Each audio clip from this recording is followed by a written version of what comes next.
जय हिंद दोस्तों, आप सभी का स्वागत है हमारे यूट्यूब चैनल चरण इंडिया में। और दोस्तों, आज हम संविधान के कुछ महत्वपूर्ण प्रश्न लिए गए हैं जो आने वाले एग्जाम के लिए बहुत ज़्यादा इम्पोर्टेंट होंगे। और जो प्रश्न लिए गए हैं वो एमसीक्यू फॉर्मेट में लिए गए हैं, जिससे कि आपको क्वेश्चनों को पहचानने और उसको आंसर देने में बहुत ज़्यादा मदद करेंगे। चलो दोस्तों, शुरू करते हैं टाइम को वेस्ट नहीं करते हुए।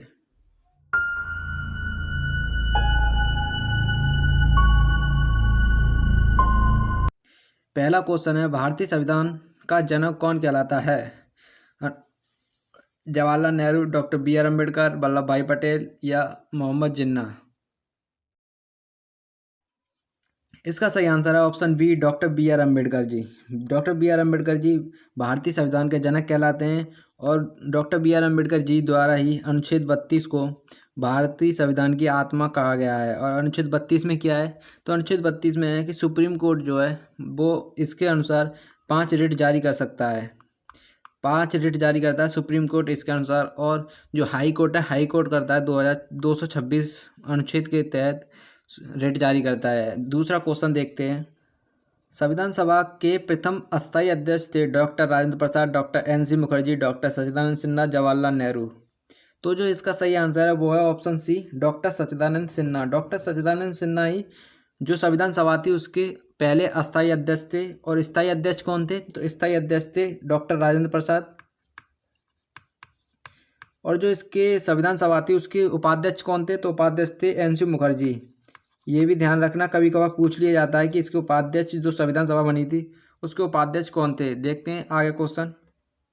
विश्व का सबसे बड़ा लिखित संविधान किसका है? अमेरिका, ब्रिटेन या चीन?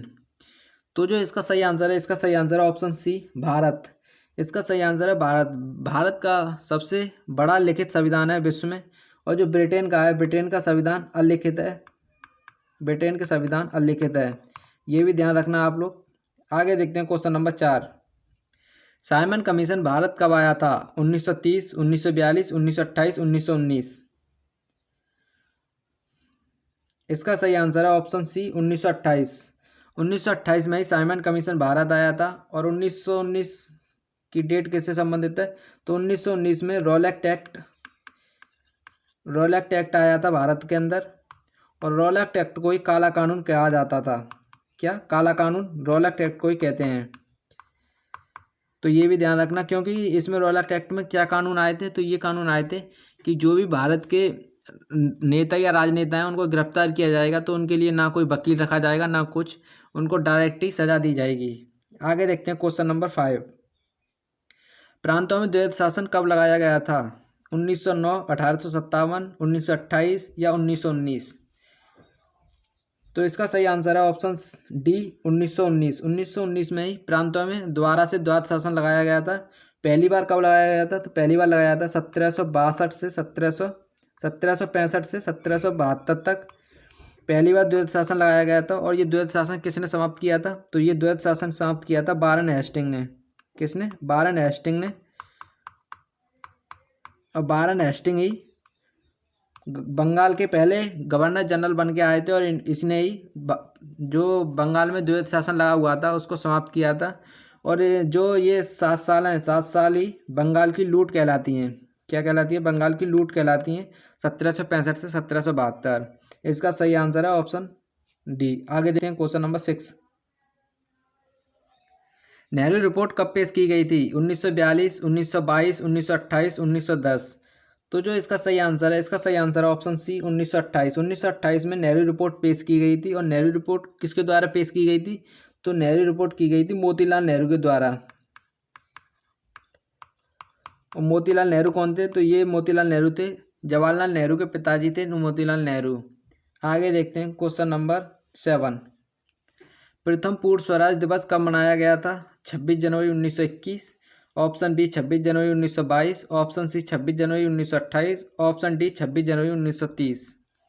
तो जो इसका सही आंसर है, इसका सही आंसर है ऑप्शन डी, 26 जनवरी 1930 को पूर्ण स्वराज दिवस मनाया गया था। और जो पूर्ण स्वराज दिवस का लक्ष्य घोषित कब किया गया था? तो ये किया गया था 1929 में। और ये किसके द्वारा लक्ष्य घोषित किया गया था? तो ये किया गया था जवाहरलाल नेहरू के द्वारा। जवाहरलाल नेहरू के द्वारा किया गया था ये लक्ष्य घोषित कि अब हम भारत को पूर्ण स्वराज कर ही रहेंगे। और ये क्यों लक्ष्य घोषित किया गया था? क्योंकि जो मोतीलाल नेहरू जी ने 1928 में जो नेहरू रिपोर्ट पेश की थी, वो जो अंग्रेज थे, अंग्रेजों ने उसको नकार दिया था। इस वजह से जवाहरलाल नेहरू ने 1929 में पूर्ण स्वराज की मांग के लिए लक्ष्य घोषित किया। आगे देखते हैं क्वेश्चन नंबर 8। क्वेश्चन नंबर 8 है, संविधान की आत्मा कौन सा अनुच्छेद कहलाता है? ऑप्शन ए अनुच्छेद 40, ऑप्शन बी अनुच्छेद 32, ऑप्शन सी अनुच्छेद 12, ऑप्शन डी अनुच्छेद 76। तो जो इसका सही आंसर है, इसका सही आंसर है ऑप्शन बी अनुच्छेद 32। अनुच्छेद 32 में क्या है? तो अनुच्छेद 32 में संवैधानिक उपचारों का अधिकार। क्या है? संवैधानिक उपचारों का अधिकार।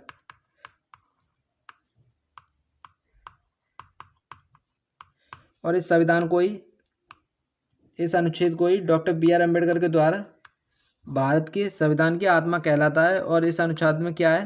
तो इस अनुच्छेद के अनुसार, अनुच्छेद 32 के अनुसार, जो सुप्रीम कोर्ट है 5 प्रकार की रिट जारी करता है। कौन? Supreme court. तो ये ध्यान रखना, इस वजह से इसको भारत की आत्मा, संविधान की आत्मा कहा जाता है। आगे देखते हैं क्वेश्चन नंबर 9। मताधिकार की उम्र 21 से 18 किस संविधान संशोधन से की गई थी? ऑप्शन ए 42वां 1976 में हुआ था, ऑप्शन बी 44वां 1978, ऑप्शन सी 52वां 1985, ऑप्शन डी 61वां 1989।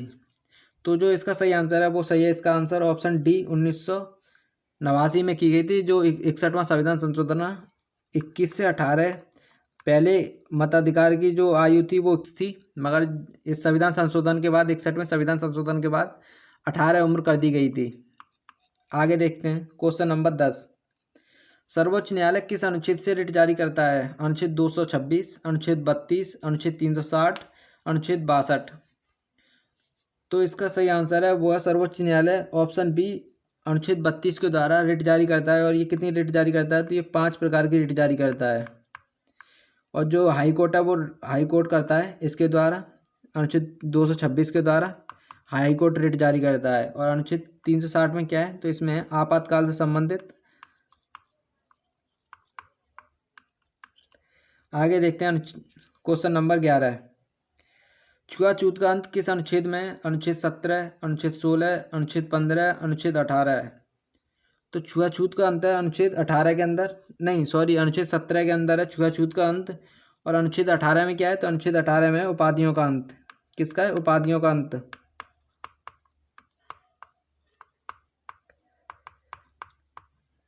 आगे देखते हैं क्वेश्चन नंबर 12। क्वेश्चन नंबर 12 में 42वें संविधान संशोधन से संबंधित कौन सा सही नहीं है?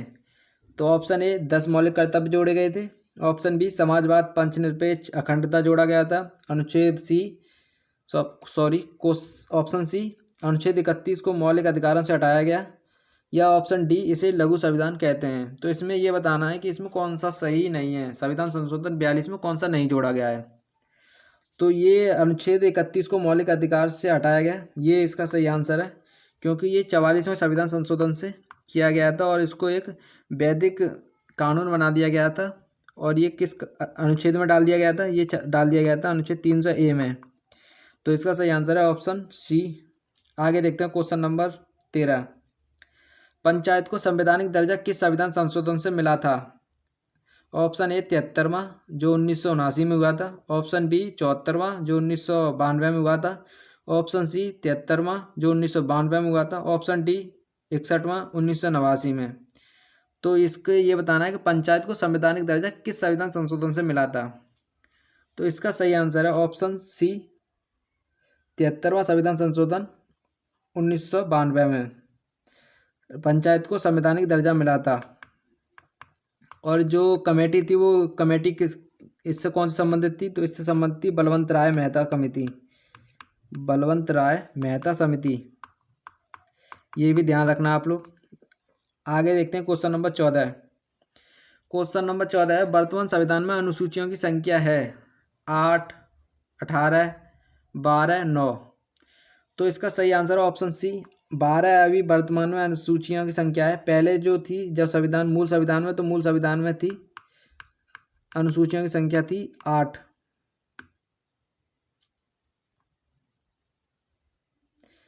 मूल संविधान में थी 8। आगे देखते हैं क्वेश्चन नंबर 15। क्वेश्चन नंबर 15 है, संविधान की आत्मा कौन सा अनुच्छेद कहलाता है? अनुच्छेद 30, अनुच्छेद 32, अनुच्छेद 12, अनुच्छेद 76। तो ये शायद रिपीट हो गया है, इसका सही आंसर है ऑप्शन बी, अनुच्छेद 32। आगे देखते हैं क्वेश्चन नंबर 16। संविधान संशोधन से संबंधित अनुच्छेद है अनुच्छेद 318, अनुच्छेद 368, अनुच्छेद 348, अनुच्छेद 328। तो जो इसका सही आंसर है ऑप्शन बी, अनुच्छेद 368। ये कहाँ से लिया गया है? तो ये लिया गया साउथ अफ्रीका से। कहाँ से? साउथ अफ्रीका से लिया गया है ये संविधान संशोधन की प्रक्रिया। आगे देखते हैं क्वेश्चन नंबर 17। भारत की संविधान सभा की संघ शक्ति समिति के अध्यक्ष कौन थे? तो ये जो क्वेश्चन है ये यूपी पुलिस में आया हुआ है 2018 में। पॉलिटी से करीबन काफ़ी क्वेश्चन आते हैं जो यूपी पुलिस में है। देखते हैं कौन सा है। Sardar Vallabh Bhai Patel, J B Kripalani, doctor B R Ambedkar, Jawaharlal Nehru. तो इसका सही आंसर है ऑप्शन डी, जवाहरलाल नेहरू इसका सही है। और जो सरदार डॉक्टर बी आर अम्बेडकर थे ये थे प्रारूप समिति के अध्यक्ष, और सरदार वल्लभ भाई पटेल थे प्रांतीय समिति के अध्यक्ष। आगे देखते हैं क्वेश्चन नंबर 18। मौलिक कर्तव्य किस अनुच्छेद से स्थित है? मौलिक कर्तव्य किस अनुच्छेद में स्थित हैं? अनुच्छेद 48 ए, अनुच्छेद 16 ए, अनुच्छेद 15 बी, अनुच्छेद 51 ए।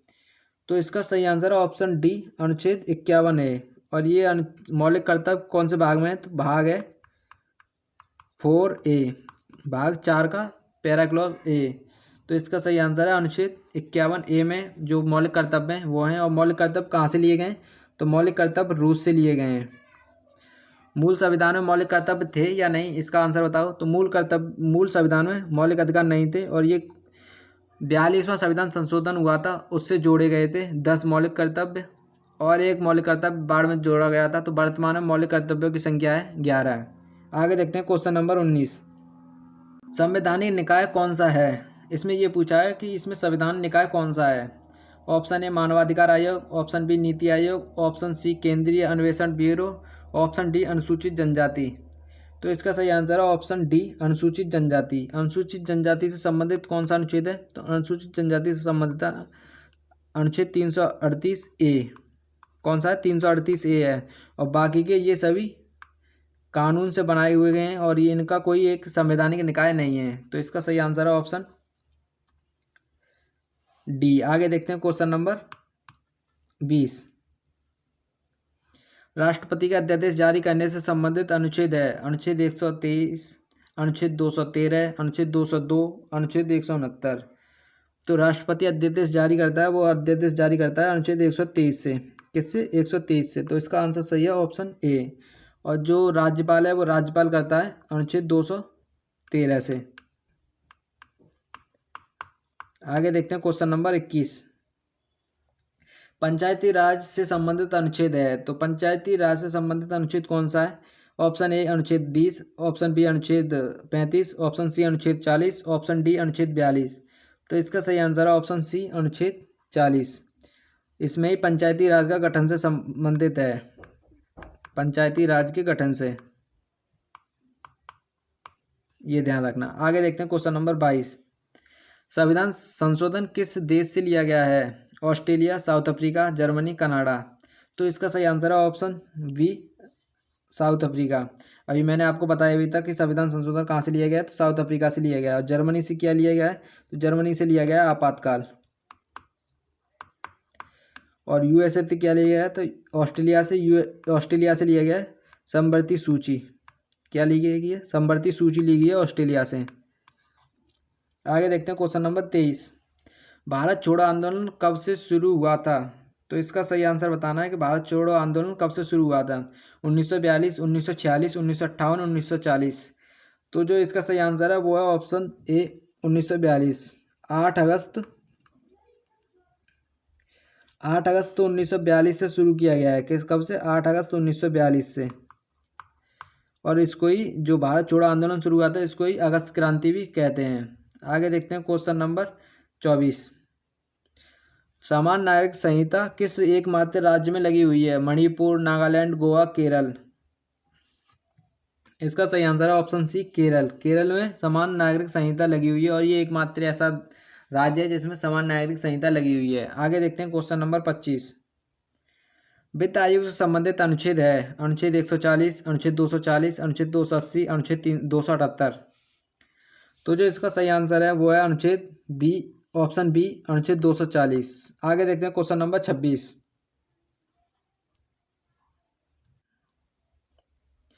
दल बदल अनुसूची 10 के संविधान संशोधन से जोड़ा गया था। ऑप्शन ए 42वां संविधान संशोधन, ऑप्शन बी 44वां संविधान संशोधन 1978, ऑप्शन सी 52वां संविधान संशोधन 1985, ऑप्शन डी 61वां संविधान संशोधन 1989। तो जो दल बदल कानून था वो कब जोड़ा गया था? तो दल बदल कानून जोड़ा गया था 52वां संविधान संशोधन 1985 के द्वारा। आप इसको याद भी कर सकते हैं कि अनुसूची 10, तो 5 और 2 को गुणा करके क्या आता है? तो ये आता है 10। ऐसे याद भी कर सकते हैं अगर आपको लगता हो कि याद नहीं कर पाऊंगा। आगे देखते हैं क्वेश्चन नंबर 27। प्रधानमंत्री बनने के लिए न्यूनतम उम्र कितनी होनी चाहिए? Option A 25, option B 18, option C 30, option D 35। इसका सही आंसर है ऑप्शन ए 25। प्रधानमंत्री बनने के लिए कम से कम उम्र 25 होनी चाहिए। और ऑप्शन जो 18 है ये इसकी है जो मताधिकार की उम्र है, मताधिकार डालने की उम्र है 18। और जो राष्ट्रपति राज्यपाल बनने के लिए ऑप्शन डी है, राष्ट्रपति राज्यपाल के लिए उम्र होनी चाहिए 35 साल। आगे देखते हैं क्वेश्चन नंबर 28। राष्ट्रीय मानवाधिकार आयोग भारत में कब स्थापित हुआ था? 1995, 1953, 1950, 2000। तो जो इसका सही आंसर है वो है 1993। कब है? 1993। इसमें ये क्वेश्चन में एरर है ये ऑप्शन में, तो आप ध्यान रखना 1993 में मानवाधिकार आयोग भारत में बना था। आगे देखते हैं क्वेश्चन नंबर 29। स्थानीय स्वशासन से संबंधित भाग कौन सा है? भाग 9 ए, ऑप्शन सी में ए और बी दोनों, ऑप्शन डी है भाग 10। तो जो इसका सही आंसर है स्थानीय स्वशासन से, तो ये इसका सही आंसर है ऑप्शन सी, ए और बी दोनों। भाग ए में तो नगर पंचायत है और भाग बी में भाग जो 9 ए है उसमें क्या है? तो इसमें नगर पालिका है। क्या है? नगर पालिका। ये ध्यान रखना। और इसका जो अनुच्छेद कौन सा है? तो अनुच्छेद है 243 ए से ओ तक, इसमें पंचायत है। और 243 पी से जेड तक है, क्यू से जेड तक, इसमें है नगर पालिका। राष्ट्रपति पर महाभियोग से संबंधित अनुच्छेद है अनुच्छेद 62, अनुच्छेद 80, अनुच्छेद 61, अनुच्छेद 79। तो इसका सही आंसर है ऑप्शन सी, अनुच्छेद 61। राष्ट्रपति के सब जो महाभियोग लगता है इस पर अनुच्छेद 61 के द्वारा महाभियोग लगाया जाता है राष्ट्रपति पर। अगर नए हो तो चैनल को सब्सक्राइब कर बेल आइकन ऑन कर लेना। और वीडियो अगर अच्छी लगी हो तो वीडियो को ज़्यादा से ज़्यादा शेयर करना और लाइक कर हमको ये बताना कि हाँ हमारी वीडियो काफ़ी हद तक ठीक थी। इसकी पीडीएफ कहाँ पर मिलेगी? तो इसकी पीडीएफ मिलेगी टेलीग्राम पर। टेलीग्राम का लिंक डिस्क्रिप्शन में मिल जाएगा आपको, और उस पर ज्वाइन हो जाना, जिससे सभी पीडीएफ मिल जाएंगे आपको। तो दोस्तों मिलते हैं नेक्स्ट वीडियो में। जब तक के लिए जय हिंद, जय भारत।